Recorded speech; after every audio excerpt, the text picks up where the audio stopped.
Today's verse of the day comes from Matthew chapter 7, verse 13.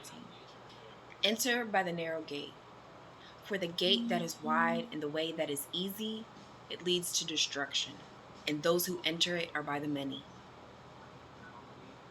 For the gate that is narrow and the way that is harder leads to life, and those that find it are few.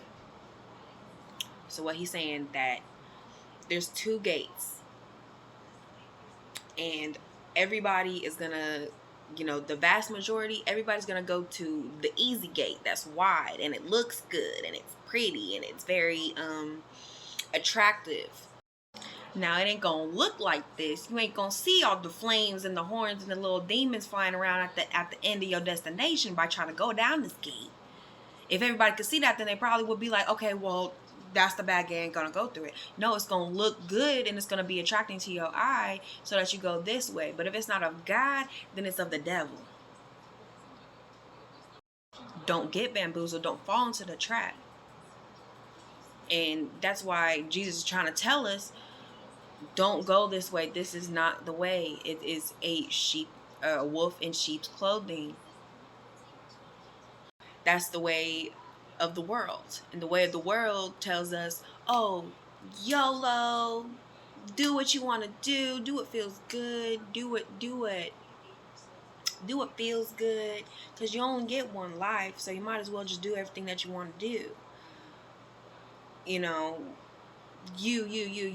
me. That's the way of the world. That's the way that's going to lead to destruction. But the way to life is going to be going through the gate of Jesus, which in another verse, I think it's John 7? I'm not sure. But Jesus, clarifies that I am the gate, and those who choose me will be very few. But I am the right gate. I am the gate that leads to life. So, that tells me that I'm seeing everybody, the way of the world that wants to basically just center on yourself and just care about yourself and what you want to do. That's not the way to follow.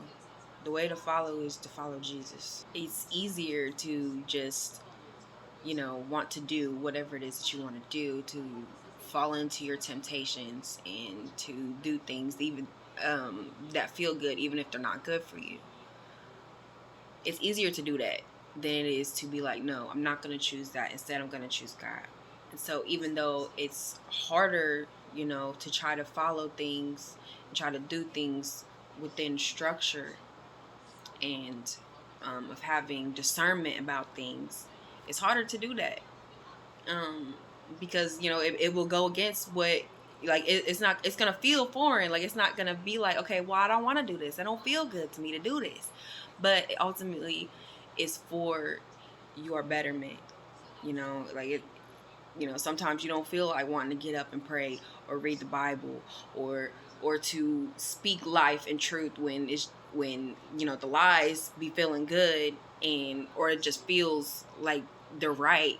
You know what I mean? You like have those lies come into your head and be like, oh, I'm nothing. It's easier to be like, okay, well, I am nothing.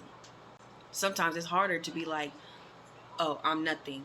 It's harder to be like, oh, no, I am something. I am something because God made me something. God made me with all this value, and he sees so much value in me.